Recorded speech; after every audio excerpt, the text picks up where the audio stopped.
crazy. Like if I was like coming up as a bass player today instead of when, you know, in the early 2000s, like just imagine what I'd be able to listen to growing up. Absolutely.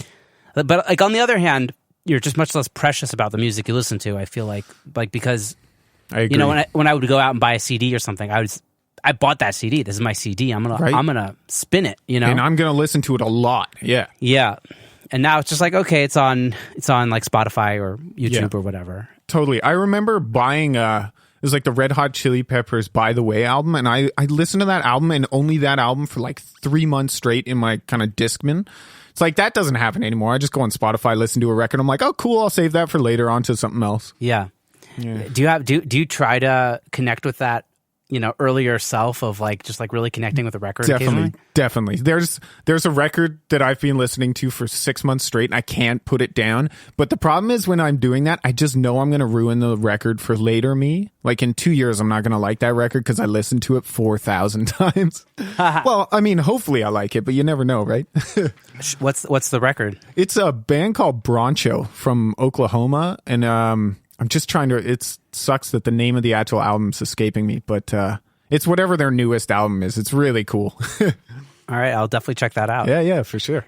So tell me about, like, do you have any practices to stay fresh and creative in the studio space? We all kind of like go through, you know, bouts where we're more energized, we have more creative juices, and bouts where we're kind of just like down, don't really have it. Like, what do you do? I totally know what you mean. I mean, there are definitely some days where I come into mix and I just sit on the couch and think, why am I even here? You know, and there's like no inspiration. A lot of the time for that, it's just I go listen to records that make me happy. Something I really like doing is, I'm sure this goes back to what I was saying when I was in high school. I just wanted to read all that text about recording and stuff, is reading books like I was just saying, that Temple of Sound. It gets me so inspired to read stories of people going in and cutting a hit record in an hour. I'm like, all right, I want to do that now. And then I'm like fired up again, you know? Well, I gotta check out that book. Yeah, it's definitely a cool book. Yeah, that's amazing. Anything else? Do you do anything else to kind of like keep the juices going? Like not so much, but like I love switching up things like plugins that I normally use. That does inspire me quite a bit. It's just using like new plugins on Drum Bus and trying something different. Definitely. I say this to everyone, but with recording, never do the same thing twice. I have a small live floor here, and it's like I found something that works amazing for drums, but I still don't do it every time. I still try to change it up, at least change up the room mics and stuff, because I find if you just do the same thing over and over again, it's super boring, you know? Once you put up the mics and got the sounds, it's like, all right, now I just hit record for 10 hours. It's like, no, I want to be inspired and be like, oh man, this room mic is so cool if I put it through this compressor. Like, that's changed kind of the whole scope of the drums for this album. Just things like that. Yeah, love it. Tell me a bit about your workflow. Are you working hybrid? Are you in the box? I mean, it's pretty, so I have lots of good pre's and lots of wicked vintage compressors. So I've got like a Compex, couple LA3s, an Altec 436, all these different cool like color boxes. And so for recording, I'm going through really old school vintage pre's and vintage compressors, getting in the box that way. And then from there, I mostly stay in the box. I only have a couple things that I print outside of the box, and that's, I'll run stuff out through, I have an Orban Spring Reverb. I use that like on every mix. I mean, whether it's guitars or vocals, it always finds a way into the mix. So I'll just run something out, print it back, and then that's in there. And I have a Space Echo, and that's probably the only other thing I print like constantly. But other than that, pretty much all in the box. Wild. Yeah, Spring Reverbs are like a funny thing that like, I don't know. I haven't found a good Spring Reverb plugin. Right? I don't know. There isn't one. Like, I've tried. I swear there isn't one.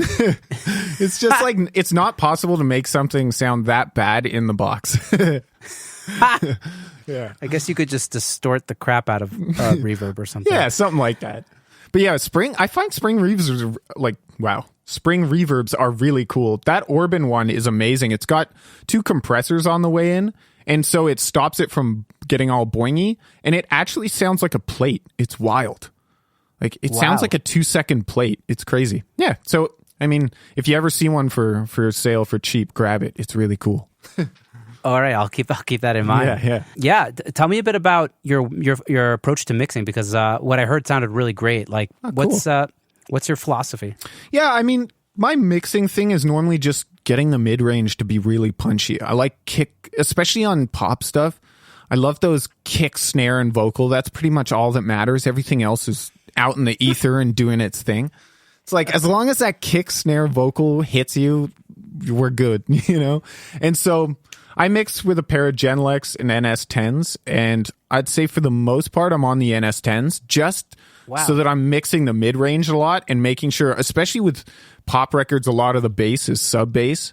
So it's things like using saturation. Decapitator is something I use a lot to just make sure that I can get harmonics out of the bass that can still be heard on like a tiny, 6-inch speaker or whatever that is. And like any system that doesn't really have bottom end. And then, once I get the balance happening, I'll switch back to the Genelecs and actually work. But I just want to make sure that all the important elements are really being heard in that mid-range. So that's my biggest thing. Wow, I love that. Yeah, I've also been recently getting into the Decapitator on bass and realizing it just helps it just cut through, especially if it's like dense mix or whatever it is. Absolutely. It's crazy with the Decapitator. I find you can just turn up that drive knob to 1 or 2 and it doesn't sound like it's doing anything, but the moment you bypass it, you realize that all this like other information disappears. It's amazing how harmonically well it works. Very cool tool. Wild. What is like the important frequency zone for punch in the mid range? Like, punch is not a word I usually associate with mid range, right? Yeah, I know what you mean. I don't know. Like for bass and stuff, it's 700 for me is like something I find really cool. And then a lot of people don't like that upper mid range, like 2K and stuff. But I actually find if you're smart with it, you can get it to really work on certain things like guitars and snares. You just got to be careful that you're not doing boosts on everything at 2K and then everything's like crazy shrill, But I do, once again, like all my tracks go through buses. So I have a drum bus with a back bus and like a bass bus and a guitar bus. And almost all of those buses have some form of harmonic saturation on it, whether it's a Decapitator, a tape plugin like UAD's Oxide, or another one I really liked is that Plugin Alliance HG2, the black box. It's like their tube. It's a hardware unit, but it's just like a tube distortion unit.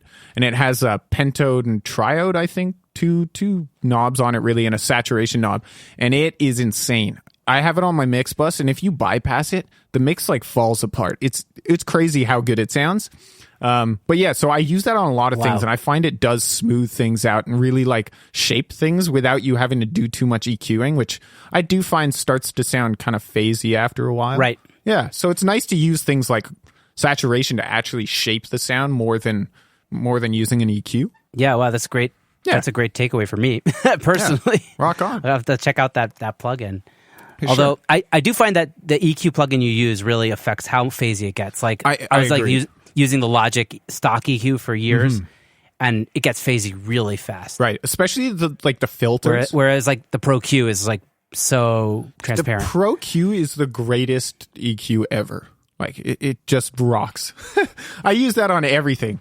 Yeah, it's like Frank's Red Hot sauce. Yeah, exactly. And if you don't, like, get hip to it because that thing is so cool. The dynamic EQ in it too is like saved my behind so many times. Like drum overheads where it's nasty or something, you just notch it out with the little dynamic EQ. Amazing. Yeah, I mean dynamic EQ. I don't know. So I heard somebody recently say the dynamic EQ is the sound of modern records. Yeah. I think it was Sam Moses who's been on the show on his podcast who said that. That makes total sense. That's a genius line. Yeah, it's I can't mix without a dynamic EQ anymore. Yeah. I wouldn't be able to do it. It's crazy. Like, I mean, it's definitely possible to do it without all these toys, but it makes it a lot more fun, a lot easier, I think. So why not? Yeah, man. Absolutely. Yeah. Any other like special secret sauces that you want to like give the world? The UAD reverbs are just insane. I mean, I have a mixing template, and it changes once I get into the mix, but it's just something to get me started. And it normally has a UAD plate, like the 140, has a UAD, the AKG reverb that UAD has. It's a spring reverb, sounds insane. And then one of my favorites is the AMS reverb. If you have that on non-linear setting, which is number 8, and put that on your snare drum, it's insane. For some reason, it makes your snare sound like it's actually bigger than it is. Like, you don't hear it as reverb. You just hear it as the snare being way bigger. It's crazy. And like you need to send enough out of the snare that the AMS is distorting. It has to distort. There's no way around that. It needs to distort, and it sounds wicked. So any of those reverbs are so cool. I mean, yeah, amazing. Do you feel like you have a trademark sound personally? I think I'm getting there. I don't think so yet, but I think I'm definitely getting there, and especially in records that haven't been released yet. I've been working on a bunch of records with people lately, and I've noticed that like the 5 records sound very similar, and they all have a sonic signature that's very neat and very like modern vintage. But those records haven't come out yet, so I guess my sound's waiting to come out. Well, I'm looking forward to hearing it. Yeah. Have you been doing any remote work since COVID started? Yeah, I've been doing a lot of mixing. I mean, I had a bunch of tracking sessions set up, and they all got canceled. But luckily, I had a bunch of mixes to do, so I did those. And then since that, I've been lucky that a bunch of bands have been contacting me and sending me stuff to mix. So that's been good, and it's nice. I actually really like mixing because I like working by myself. It's nice to just come in, relax, and push some faders, you know.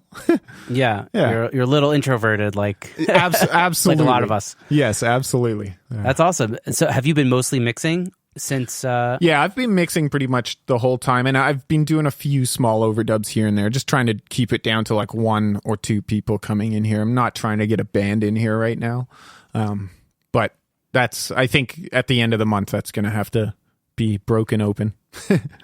Yeah. I totally hear that. So you mix out of this room, the space that you're in. Yeah, absolutely. So I mean, how do you deal with sharing that with other people and like? Yeah, so I share it with one other guy. He's an old friend of mine called Frieza Chin. That's his like mixing name, and he does a lot of hip hop stuff, and he's really sick. We actually met back at Phase One Studios, and so we have kind of a beautiful relationship in the way that I'm always here in the day and he likes to be here at night, and our paths sort of don't cross and like conflict ever. It just seems to work out nicely, so no problems really with anything like that. I like to be home by 7 or 8 a lot of the time, so it works out. Yeah, my man, sounds great. There you go. Yeah, so well, I guess I have one more question about remote working is like mixing and stuff. Like, how has communicating with the bands been? Have you found anything particular has helped you get through this? Like, I mean, you know, I actually used that Audio Movers app recently. I'd never used that. I mean, Kaz uses it all the time when he's writing. So I saw him use that, and I've been using that while I've been mixing, and it's been great. I don't like clients to be there while I'm mixing a kick drum and stuff, because like, why do they need to be there? I like them to be there at the last sort of hour. So I'll mix all day, and then come 6 o'clock or so, I'll get them up on the Audio Movers app, and we can just listen into the mix together and make some notes and whatnot and make those final tweaks. Just things like, I want the vocal to be wetter or whatever, you know, nothing major. So it's nice that way. And then, I mean, Dropbox has always been so good for that. I just print my mixes straight in a Dropbox, and then people have that link, and I just text them, hey, check it out, whatever. So it's, you know, I was saying to someone the other day, I don't know how we would have done this, 20 years ago. COVID would have been, it would have been fine, but it definitely wouldn't have been like it is now. I mean, how many people can work from home so easily? Like, everyone sort of can, unless you're working in some sort of production job. Yeah, it's absolutely pretty neat. It's going to change. It's changing everything. It's interesting. I was talking to a former guest, and he was just kind of telling me, it's like, listen, real estate, it's not gonna, like, commercial real estate, it's not gonna be a thing after this. Like, it's a very I don't know point. I don't know if it's gonna be 100% true, but I don't think it's there's going to be so many vacant spots. I can't imagine that like the demand for commercial space will be nearly as crazy as it was, even a year ago. It was insane. You can barely find a commercial spot. Now I feel like there's going to be a lot of empty stuff, especially people were saying in Canada, especially come the next 2 months, because sort of all the federal aid packages and stuff are starting to come down to, like, they're trying to wean people off of them. And I think once those things happen, we'll start to see a lot of business closures that can't deal with COVID, a lot of open retail space and stuff like that. Yeah. It's at the very beginning of COVID, I was telling people how, like, it just seems like the internet was invented for this. Right? It's like it was meant for this. This is its shining moment. Yeah, seriously. It's crazy. Anyways, on to happier subjects. Yeah. So I have this new segment in the show that I just recently started, and I don't actually have a name for it. Maybe you have a cool name for it, but it's kind of like we listen to an archetypical track that the guest has worked on, and we kind of dissect it and